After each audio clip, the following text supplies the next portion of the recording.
தமிழ்நாடு தான் இந்தியாவிலேயே அமைதி பூங்கா அமைதி பூங்கா அமைதி பூங்கான்னு சொல்லிட்டு இருக்கோம். அப்படி சொல்லும்போது எங்கேருந்து இந்த மாதிரி வந்துச்சு? அப்ப சென்ற ஆட்சியில் நடந்தது தானே இப்போ வந்து அது பேக் ஃபயர் ஆயிட்டு இருக்கு, போஸ்ட் எஃபெக்ட் இன்னும் போயிட்டு இருக்குல்ல. இதை கட்டுக்குள் கொண்டு வர இதை வந்து எப்படி கம்மி பண்றது? எப்படி நீங்க ரெண்டுமே எடுத்து பாருங்க. 2021 9,000 போச்சு வச்சிங்களா, அதுக்கு அடுத்தது வந்து பாத்தீங்க அப்படின்னா கிட்டத்தட்ட 11,000, அதுக்கு அடுத்தது பார்த்தீங்கன்னா 13,000 சில்லற. உங்களுக்கு 30% ஹைக்கே போயிருக்கு தொடர்ந்து. NCRB ரேட்டு தான் நீங்க எடுத்து செக் பண்ணா தெரியும் கொடுத்துருக்காங்க. ஸோ அப்போ இதை குறைந்து ஆரம்பத்திலே குறைச்சிட்டோம்.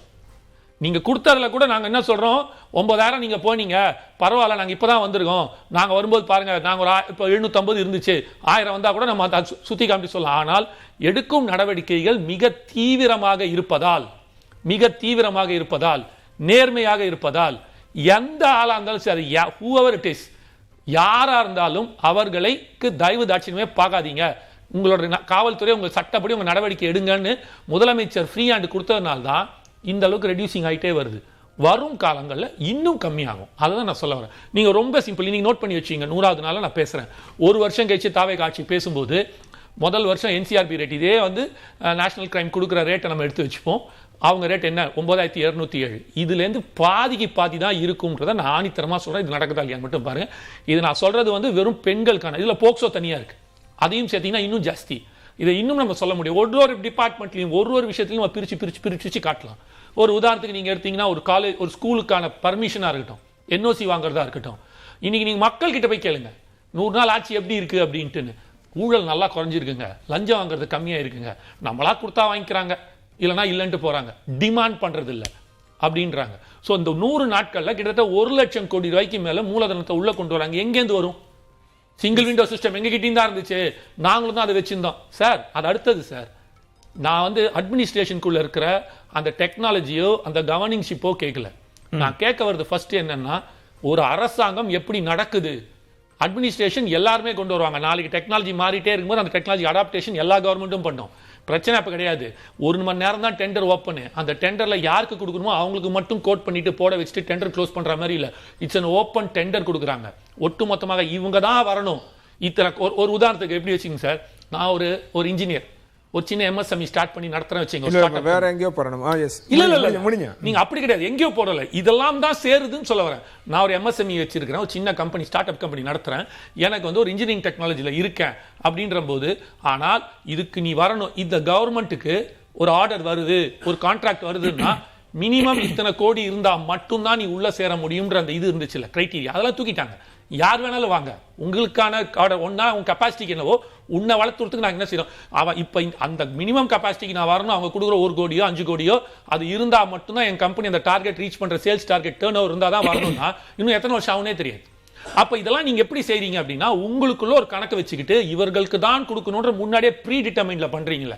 இது எல்லாத்தையும் எடுத்துட்டு ஒரு டிரான்ஸ்பரன்சியை கிரியேட் பண்றாங்கல்ல, அந்த டிரான்ஸ்பரன்சிக்குள்ள எல்லாருக்குமே வாய்ப்பு கொடுக்குறாங்கல்ல, சமநிலை வாய்ப்பை கிரியேட் பண்ணி கொண்டு போறாங்கல்ல, அதை தான் நீங்க பார்க்கணும். அப்படி நீங்க பார்க்கும்போது இந்த ஓவராலான கவர்மெண்ட், ஓவராலாக மக்களுக்கான இதை பார்க்கும்போது எல்லாருக்குமே இது அரசாங்கம் அனைவருக்குமான அரசாங்கம், பிறப்புக்கும் எல்லா உயிருக்கும்ன்றது வெறும் ஜாதி மத அடிப்படையில் மட்டும் இல்லாமல்.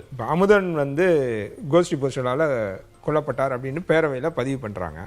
ஆனா அதே அங்கேயே இருக்க சட்டப்பேரவை உறுப்பினர் மற்ற உறுப்பினர்கள் எல்லாமே வந்து இதுக்கு பின்னால் வந்து போதைப்பொருள் இருக்கு, போதைப்பொருள் சப்ளை பண்ணவங்கள அவர் சொன்னாரு, அதன் பிறகு அந்த நடவடிக்கை அப்படின்னு அவங்க சொல்றாங்க. இதுதான் இஷ்யூ. அப்படின்னா முன்கூட்டியே உங்களுக்கு அது தெரிஞ்சது போதைப்பொருள் அப்படின்னா இவங்க ஏற்கனவே இது ரொம்ப நாளாக இருக்குது, அதை எராடிகேட் பண்ண டைம் ஆகும் அப்படின்னு சொல்லிட்டு இவங்க மேலே நடவடிக்கை எடுக்கிறோம் அப்படின்னு சொன்னாங்கன்னா அது பிரச்சனை கிடையாது. நீங்கள் பேரவையில் என்ன ரெஜிஸ்டர் பண்ணுறீங்க, இது முன்விரோதம் கோஷ்டி பூசல் அப்படின்னு ஒன்று சொல்கிறீங்க, சொல்லிட்டு அதன் பிறகாக போதைப்பொருள்னு திரும்ப சொன்ன பிறகு ஆமாம் அது வந்து பழைய கதை இருக்குது, திமுக இருக்காங்க அதிமுக இருந்தாங்க அப்போல்லாம் அது இருந்துச்சு அப்படின்னு திரும்ப சொல்கிறது ஏற்புடையாதுன்றதான் கேட்டேன். திரு புண்ணியவளவன் குறுக்கிட வரும்னார். எஸ் இல்லை, இப்போ அவர் குறிப்பிட்டது மேபி தமிழ்நாடு அரசை கூட அந்த தரவுகளை வெளியிடலாம். நீங்கள் பெண்களுக்கும் குழந்தைகளுக்கும் எதிரான குற்றங்களில் ஈடுபட்டவர்கள் ஆப்வியஸாக நீங்கள் போய் செக்யூர் பண்ணுறீங்கன்னா முதல்ல அவங்களுக்கு மெடிக்கல் டெஸ்ட் தான் எடுப்பீங்க. எவ்வளவு பேர் அண்டர் த கன்சம்ஷன் ஆஃப் ஆல்கஹாலா ட்ரக்ஸா என்ன மாதிரியான ட்ரக்ஸுங்கிற டேட்டா ப்ராப்பராக கிடையாது. ஆனால் தமிழ்நாடு அரசாங்கத்திடம் அது அத்தனைக்கும் இயர் வாரியாக இருந்தால் தொகுத்து அப்படி ஒரு டேட்டாவை கொடுக்கட்டும். நீங்கள் ட்ரக்ஸ் எடுத்துக்கிறவங்க இல்லை நார்காட்டிக்ஸ் இருக்கக்கூடியவர்கள் அடிக்ட் ஆகிட்டாங்கன்னா அவங்க ஆக்சுவலாக பெர்வர்ட்ஸ் ஆவறதுங்கிறது அவங்க இந்த அடிக்ஷனுக்குள்ளேயே லாக் ஆகிடுவாங்க. ஆனால் உங்களுக்கு மினிமல் கன்சப்ஷன் அல்லது அது ஒரு ஒரு ரொட்டீனில் கன்சப்ஷனில் இருக்கிறவங்க அவங்க வந்து என்ன நிலையில் இருக்கிறார்கள்னு தெரியாது. பல நேரங்களில் இந்த டிஃபென்ஸை நீங்கள் அந்த வழக்குகளில் குற்றம் சாட்டப்பட்ட அது பெண்களுக்கு குழந்தைகளுக்கு எதிரான பாலியல் வழக்குகளில் குற்றம் சாட்டப்பட்டவர்களுடைய டிஃபென்ஸ் கவுன்சில் எடுக்க வேண்டியது. நேரடியாக ரெண்டினுடைய எண்ணிக்கையும் உயர்ந்து விட்டது. நான் ரிவர்ஸில் கேட்குறேனே, கோவிட்ல எல்லாரும் லாக்டவுனில் இருந்த காலகட்டத்தில் டொமஸ்டிக் வயலன்ஸ் என்பது மிக அதிகமாக போனது. அப்போ அதை நம்ம என்ன இதில் கொண்டு வர போகிறோம்? பெண்களுக்கும் குழந்தைகளுக்கும் எதிரான குற்றம் அந்த காலகட்டத்தில் தான் ஒரு பீக்கை ரீச் பண்ணுச்சு. இன்றைக்கு அமைச்சர் அவர்கள் பேசும்போது 2020 அப்படிங்கிறார். நீங்கள் எண்ணிக்கையின் அடிப்படையில் உயர்ந்திருக்கிறதா? ஆமாம், உயர்ந்திருக்கிறது. எண்ணிக்கையின் அடிப்படையிலான உயர்வு என்பது அது நமக்கு ஸ்டேட் லெவலில் என்னவா இருக்கு, நேஷனல் லெவலில் ஆவரேஜ் என்னவா இருக்கு, குளோபல் ஆவரேஜ் என்னவா இருக்குங்கிற விஷயம் இருக்கணும். திரும்ப அகைன் இங்க தமிழ்நாட்டினுடைய ஸ்டாண்டர்ட்ஸ் படி ஏன் வருது, நீங்க செஞ்சது பத்தலன்னு திமுகவை கேள்வி கேட்கலாம்.